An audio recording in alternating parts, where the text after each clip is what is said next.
ሰላም የወደ ሚዲያ ቤተሰቦች እንዴት ናችሁ? ዛሬ የእናት ምርቃት በሚል ርዕስ አጭር ታሪክ አቅርብላችኋለሁ። አብራችሁን ቆዩ።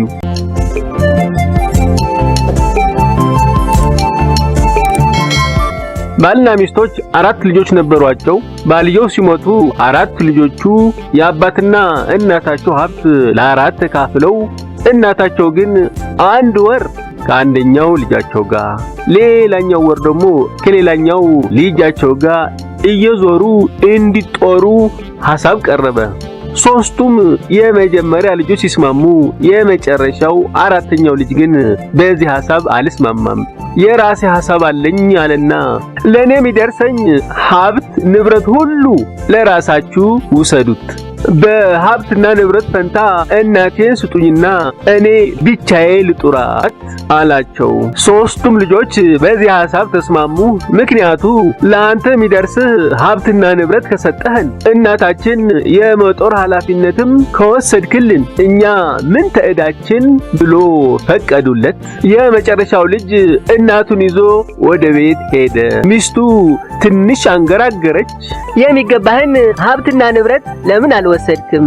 እናታችን ብቻችን የመጦር ግዴታ እኮ የለብንም ማለችው። ነገር ግን ከእናታችን የምናገኘው ምርቃትና በረከት ሀብት ያስገኝልናል ብሎ ስላሳመናት ተስማማች።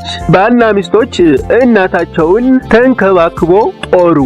በመጨረሻ ላይ እናታቸው ሲመርቋቸው ከቆዩ በኋላ ከዚህ ዓለም በሞት ተለዩ።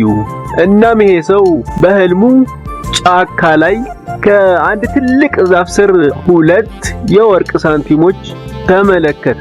በህልም መሰረት ወደዛች ጫካ ሄደና ከአንድ ትልቅ ዛፍ ስር 2 የወርቅ ሳንቲሞች አገኘና ይዞላት ወደ ሚስቱ ሄደ። ሚስቱም በል ከነኚህ 2 የወርቅ ሳንቲሞች አንዱን እንካና አሳ ገዝተህና ብላ ከሁለቱም የወርቅ ሳንቲሞች አንዱን ሰጠችው። እሱም ገበያ ሂዶ አሳ መርጦ ገዝቶ መጣ።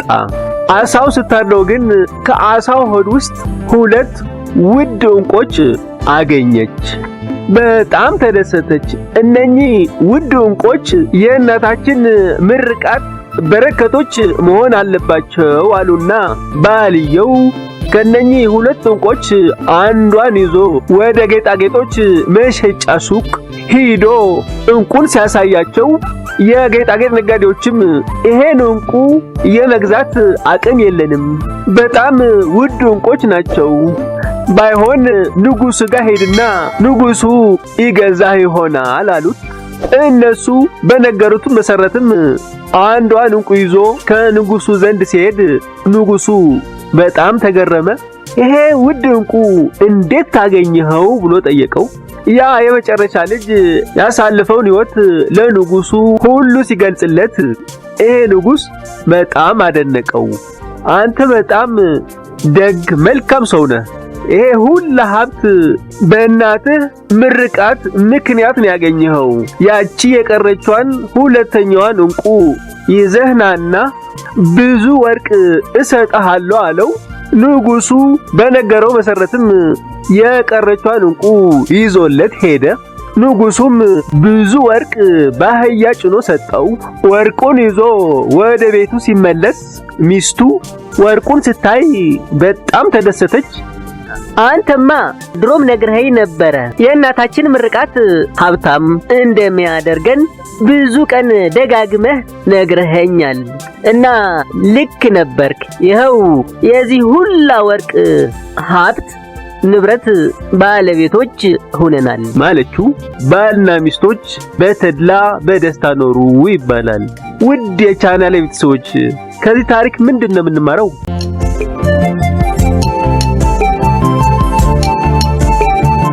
እነኚህ 3 ልጆች ከእናታቸው በላይ ሀብት ንብረት አስቀድመው ያ መጨረሻ ልጅ እናቴን ብቻዬ ወስጄ ልጥራት ሲላቸው እኛማ እናታችን ከጦርክልን ምን ቸግሮን ብሎ ለሱ የሚገባውን ሀብት ንብረት ድርሻውን ለራሳቸው ወስዶ ተካፍሎ እናታቸውን ከመጨረሻው ልጃቸው ጋር እንዲኖሩ አድርገዋል።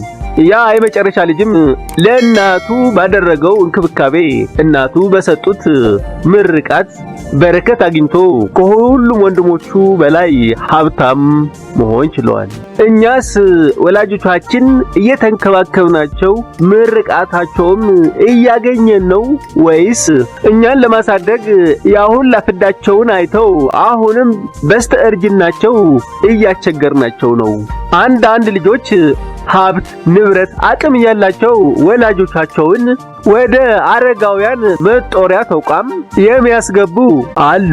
ወላጆቻችን በሕይወት እስካሉ ድረስ ተንከባክበን ከነሱም ማግኘት ያለብን ምርቃቱ በረከቱን ተቀብለን በሰላም እናኑራቸው።